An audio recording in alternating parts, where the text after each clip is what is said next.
a lot of you probably know Garner is the guy with the hair, the bow tie. Garner and I, we were married, so a lot of people don't know kind of our story, but Garner and I are actually ex-husband and wife that work together. We adore each other. We have a very strange kind of modern family happening here at the Duchess. So Garner and I used to live in Japan, and sorry, I'm getting all like, let's go further back. So I've always loved baking since I was a little girl.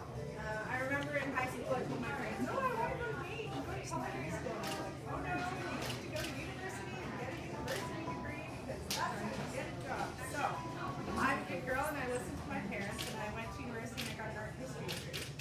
But this whole time, even in university, I worked at a bakery in Victoria, I worked in front of house. Like, I was obsessed with pastries and sugar and eating sweets all the time. So I graduated with my art history degree and I was like, oh my gosh, I can't get a job, what am I going to do?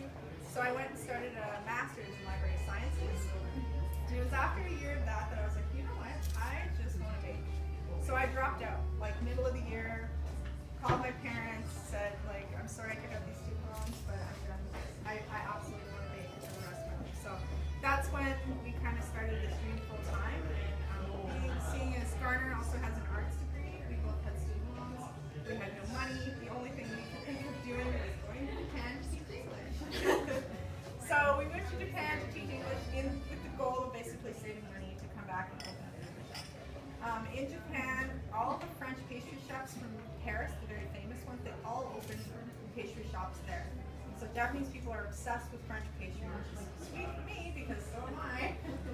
So I basically would spend my weekends getting up and going all over Tokyo, like buying macarons because that was my obsession. I would take them home, I would cut them in half, like dissect them, draw little diagrams in my book, and then obviously I would try to recreate what I was eating that day, which is kind of tricky when you're using a toaster oven.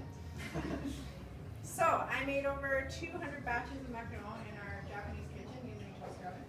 Basically, it took me about 3 years to get the recipe that we're using at the shop now. That's kind of the foundation of the bake shop, really, is the macaron. At the time, it was super hot in Japan, like macaron were everywhere, but in Canada, it still wasn't very known. And then when we decided to come back to Edmonton to open the bake shop, because we're both from Edmonton, we were like worried about the macaron. Because we didn't know if people would really know what it was or would get excited about it like we were. But evidently they did, and it worked. So yeah, that's a little bit about us. We opened 5 years ago. Jake came on board about a week after we opened. Jake, I don't know if he'll tell you about himself when you go into the kitchen because he's a pretty shy guy. But he actually worked at the Fat Duck with Heston Blumenthal, and he also trained under Pierre Garnier at Sketch and London. So he's very well trained in pastry. And I know how to make a pie and a brownie. And a macaron, obviously. So with his skills and my skills, right away, we kind of came up with this combination of like the good old Alberta classics with the French pastries that I love so much. So yeah, and like fast forward 5 years later, and yeah, Garner and I we run this business and we get along super well. Jake and I have a 5-week-old baby. So it's all like a very bizarre long story, but we're super proud of our business. We're super proud of the way we work together. We love working together. We love coming to work and seeing each other every day, and it's wonderful. So yeah, you're standing in the original bake shop. Probably a lot of you had come in when it was on this side. We outgrew this space very quickly, obviously, and we moved over into that side. Because home baking is my passion, Provisions was kind of like a little pet dream of mine. I could never seem to find ingredients to bake, and I just thought it'd be really cool if we could find them all in one place. Okay, so a little bit about the cookbook. I've always dreamt about writing this cookbook, but it was last December that we were like, okay, next year's the year, we have nothing planned, we're not expanding, we're not opening Provisions, let's write this book. And then, so we started in January full force, then I found out I was pregnant. So that was kind of tough in those first couple months because I was really sick, but I was getting up, coming to work here, and then going home and working on this book. But this book is not just me. I would say that I only had like a quarter to do with it. I technically did the writing, But we also have Sarah here. She's my best friend, cousin, and manager in Provision. She did all the food styling. We have wonderful photographers. Amanda did the final shots of all the products, so all the pictures that you see out there she took. We have Jake, who home tested all the recipes in my kitchen at home using, we have an old 50s house, not renovated kitchen. We use like regular appliances, a regular oven to test all the recipes. So that was really interesting.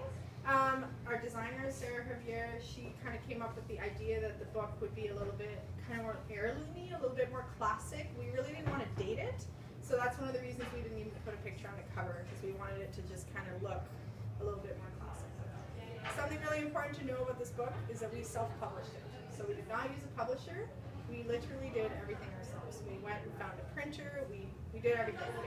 My sister also edited the book. So it's really like an in-house kind of, like we had all the right people. So we really wanted to use everybody's talents. And yeah, I don't know. I could go on for ages about the book. It was really, it is the thing that we are the most proud of. I can honestly say that. It was the hardest thing I've ever done. It was way harder than giving birth. I would like have another 5 babies before I would write it. I say that now, but you know, we already, yeah. Yeah, I don't know. Are there any questions? I mean, it's such a big thing to write a book, and it was really quite the process. But yeah, is there anything specific you guys want to know about? So how many recipes are in it? Okay, so there's about 85 to 90 recipes in it. Almost all the recipes that stuff would make at the bake shop, past and present. So there are things in here that we haven't made in 2 or 3 years that are in the book. There's also things we couldn't put in, like the passion bomb. Everybody loves the passion bomb. That thing, I started to write that recipe and I was like, this is going to be a 20-page recipe. Nobody's going to make 10 parts. Like, it was just way too crazy. So we also really made an effort not to dumb the recipes down. So a lot of them, like the Duke cake, everybody loves the Duke. If you go and make the Duke, like it took my mom 2 days to make the Duke because it has 4 different parts to it. And we really made an effort to keep it the way that it is. So you'll have like the brownies and the hummingbird loaf and the cookies that are quite simple, but then we run the gamut to the kind of more complicated stuff. So it really is a fun book for everybody because a beginner baker will find things in it that they want to make. But then if they want to challenge themselves with something a little bit more difficult, then there's for sure stuff in there that will do that. I dare you to make the croissant.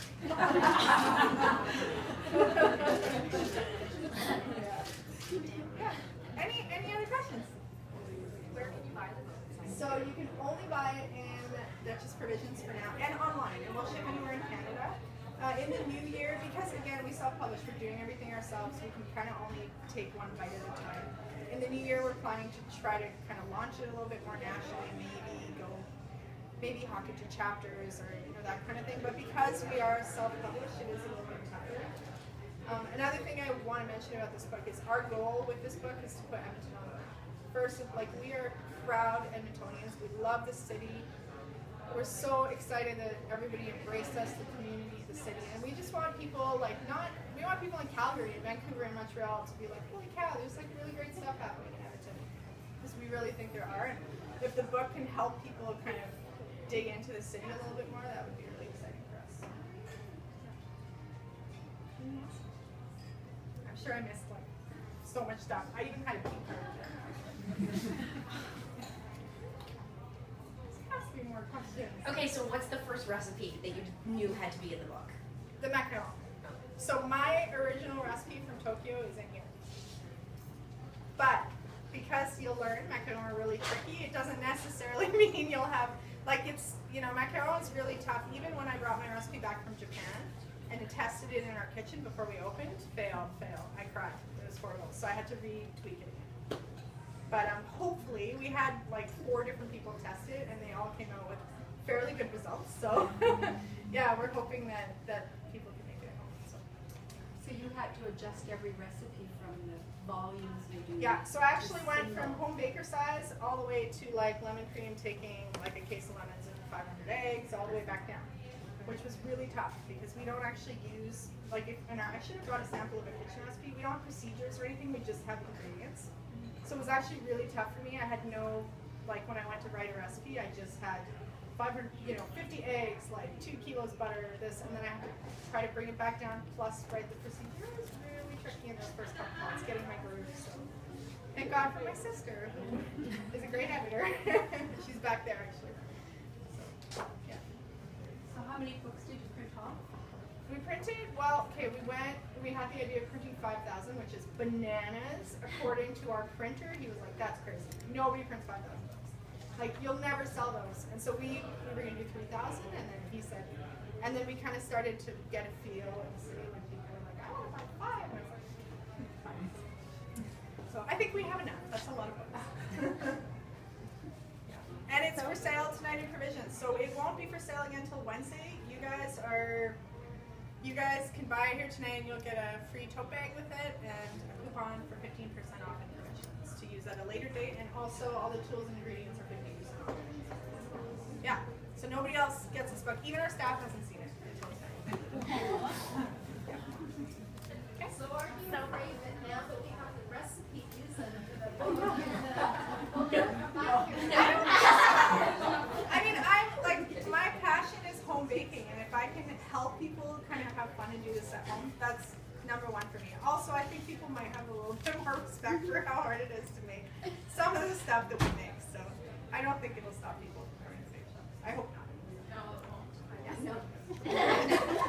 So I don't want to interrupt too much. You can ask Giselle questions after because she'll be up here. I'm going to be at this little table. There's like a little cocktail table. I plan on staying